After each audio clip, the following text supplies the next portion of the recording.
que céu maravilhoso! É mesmo, dá vontade de ficar a noite inteira admirando essa beleza. Minhas netinhas, vocês estão vendo esse punhado de areia? Estamos sim, vovô, mas o que isso tem a ver com o céu estrelado? Imagine que o céu estrelado, as estrelas sejam somente um pequeno pedaço do nosso grande universo. Da mesma forma que existem milhares de estrelas pelo nosso universo, existem milhares de grãos naquele monte de areia. E como podemos saber essas coisas sobre o universo? Através de uma ciência que foi criada há muito tempo atrás, que se chama astronomia. Os homens eles perceberam que o Sol era fonte de calor e a Lua rodava ao redor da Terra. Assim também as estrelas elas mudavam com o passar do tempo, criando as constelações. Ah, então é por isso que deram um nome ao céu estrelado? Exatamente. Eles pensavam que ele era a morada dos deuses. Por isso ele nunca mudava, era sempre a mesma coisa e perfeito. Mas não é verdade, lá ocorrem coisas interessantes, não é mesmo? É verdade, nós só podemos saber isso através desses estudos. Mas quando foi isso, vovô? Foi há muito tempo atrás, quando as civilizações antigas, em especial a Grécia, começaram a estudar com mais especialidade o céu, entendeu? Sim. Conte pra nós essa história. Bem, começou com o tal de Pitágoras. Sabe, na minha época, o povo era meio desprovido de inteligência. O povo pensava que a Terra era uma superfície plana cheia de abismos ao redor. Só que aí eu vi e falei que a Terra é como essa bola, uma esfera, ou seja, não tem abismos ao redor. Se você andar por aqui assim, ó, você vai continuar andando e rodando, e rodando, e rodando, e rodando, e rodando. Acabou. Eles pensavam que a Terra era o centro do universo. Mas não é, né, vovô? Vamos ver, até que apareceu um tal de Aristarcos, que veio depois de Pitágoras, e ele teve um bom palpite sobre isso. Eu fui o primeiro a falar que o Sol estava no centro do universo, mas meus conterrâneos, aqueles burros, acharam que eu era biruta. Dá pra acreditar? Claro que não, gente. Eles demoravam séculos pra verem que eu estava certa. Como puderam ser tão estúpidos e acharam que a Terra era o centro do universo? Você consegue imaginar que a Terra está rodando ao redor do Sol a 108 mil km por hora? Nossa, tudo isso, mas parece que nós estamos parados.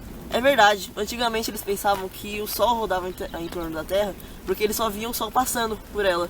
Por isso que eles tinham esse pensamento diferenciado, eles não tinham os equipamentos que nós temos hoje em dia para ver o que realmente acontece. A ciência ela vai mudando conforme o tempo passa, por isso que a gente pode descobrir coisas que estavam erradas e corrigi-las. Vamos, nos conte mais dessa história. Quem mais pensava assim? Aristóteles foi um grande pensador antigamente e ele, juntamente com seu amigo Eudoxo, eles fizeram uma maquete colocando a Terra no centro e várias estrelas ao redor. E aí, outro cara chamado Ptolomeu, ele fez um livro falando sobre isso daí e isso fez com que ficasse muito famoso na época. Eu sou o autor do livro O Almagesto e nele eu explico direitinho como é que funciona o universo com a Terra no centro.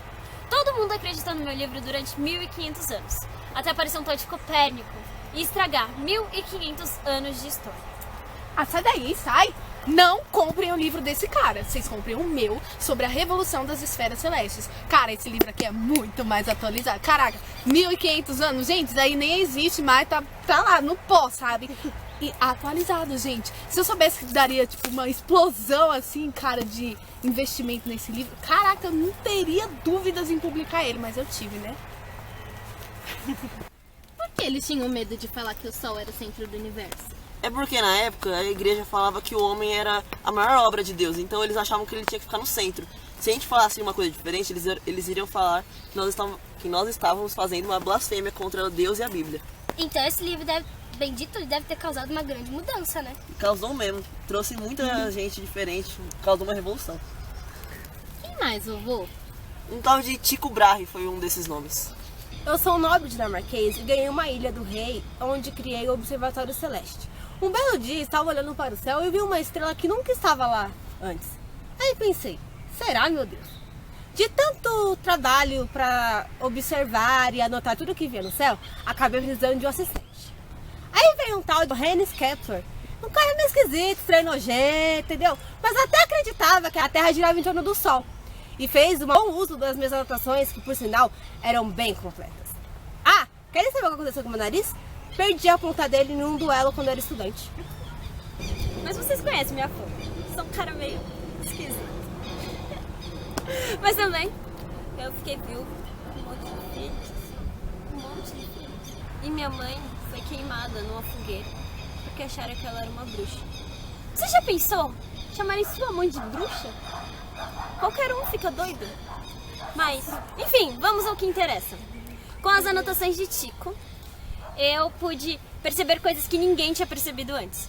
Nós vimos que a órbita dos planetas não é um círculo completo e perfeito, e sim uma elipse, onde o Sol desempenha um papel fundamental e os planetas ficam mais próximos dele. Então é por isso que existem estações do ano. Uma hora a Terra está mais longe e outra hora ela está mais perto do Sol.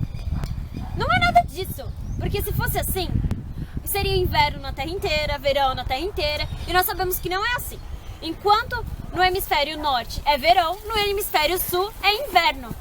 E tudo isso acontece por causa da inclinação do eixo da Terra. Voltando às minhas leis, é por isso que quanto mais longe o planeta está do Sol, mais ele demora para dar a sua volta, é por isso que seus anos são mais longos. Tanto é que o planeta Terra demora 1 ano para dar uma volta em torno do Sol, enquanto Júpiter demora 11 anos. Ha.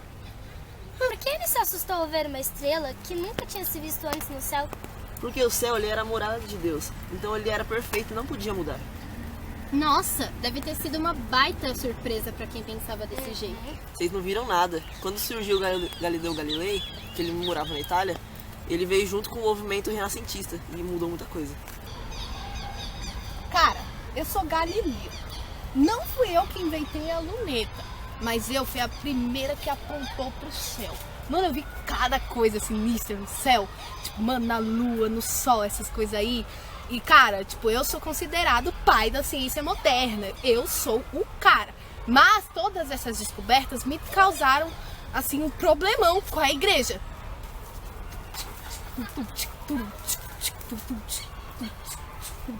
Ô, queridão, a parada é o seguinte. O senhor está cometendo abominações contra as palavras sagradas da Bíblia. Quem? Eu? Eu só falo o que eu vi. E a Bíblia aponta o caminho pro céu, não o caminho que vem depois dele. Lembre-se que o senhor irá queimar na fogueira por falar tantas heresias. Eu? Ser queimado vivo? Igual aquele carinha lá que eu não lembro o nome? Então desmente tudo que o senhor está falando. Tá bom. Eu, por livre e espontânea pressão, eu declaro, eu amaldiçoo todo aquele que vier falar algo contra a Bíblia. E também prometo que eu nunca, jamais na vida falarei algo contra a Bíblia. Nem por oral, nem por escrito. Beleza? O que aconteceu com ele? Ele teve que pagar uma pena, ele teve que ficar preso dentro da casa dele, não podendo falar mais desse assunto. Ele acabou morrendo com 78 anos, cego, de tanto ficar olhando pro sol com a luneta dele. Caramba. Puxa, e as pessoas continuavam acreditando que o Sol e os planetas giravam em torno da Terra? Algumas sim, mas não demorou muito tempo para que eles mudassem de ideia. Uma curiosidade é que quando Galileu morreu, em 1642, Isaac Newton nasceu.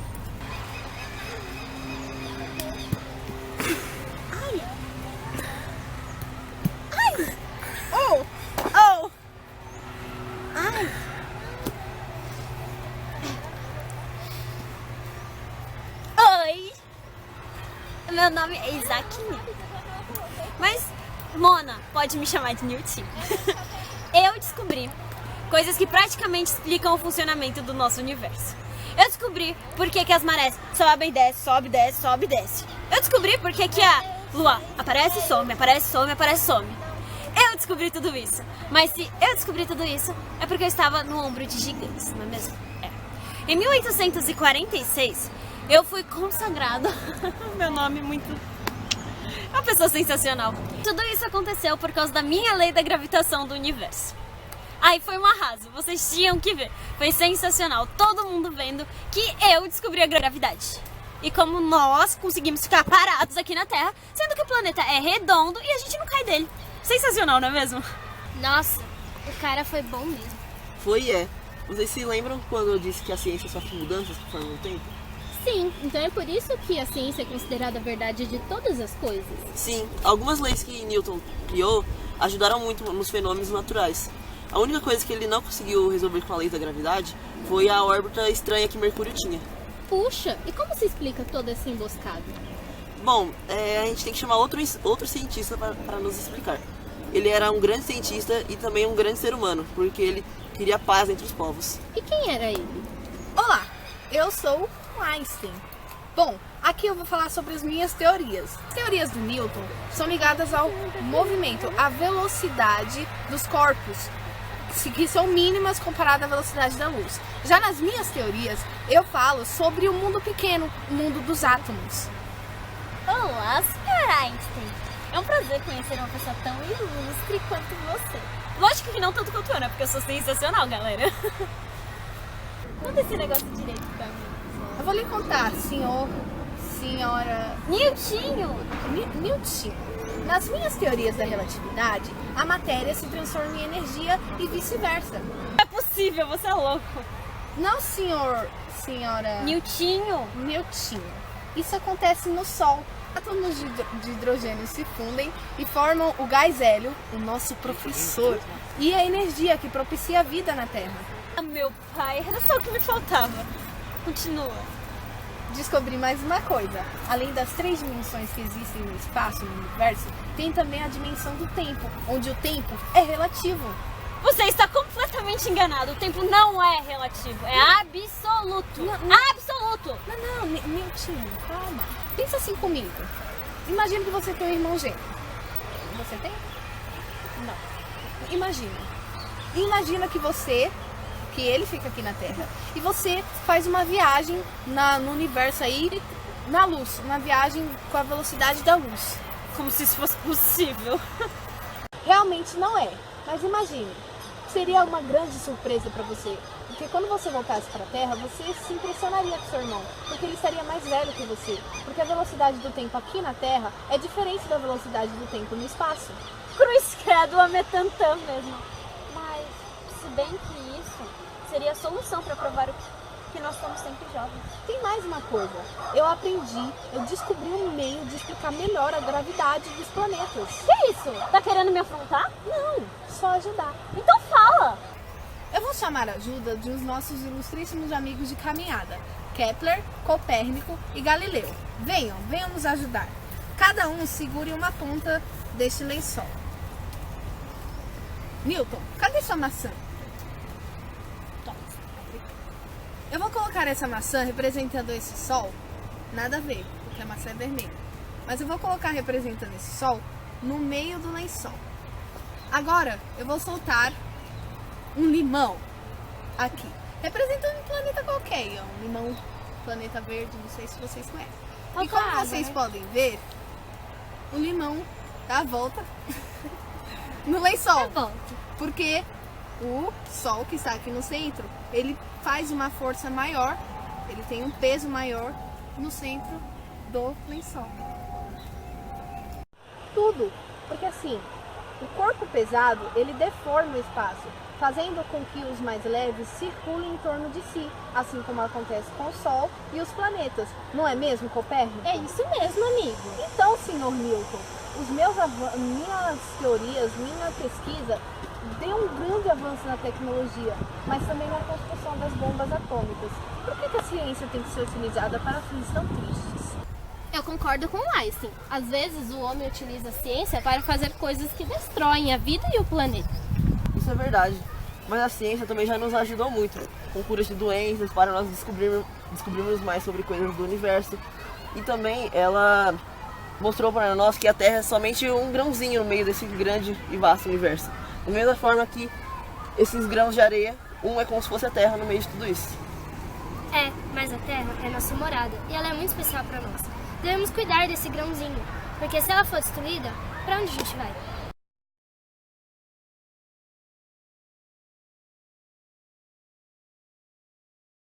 Tem que segurar isso, pelo amor de Deus, que eu vou me tacar isso. Levanta você, Ah, você tá brincando, né?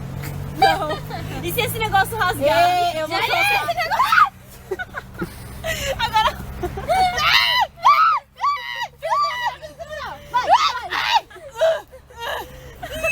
Vou matar o Einstein!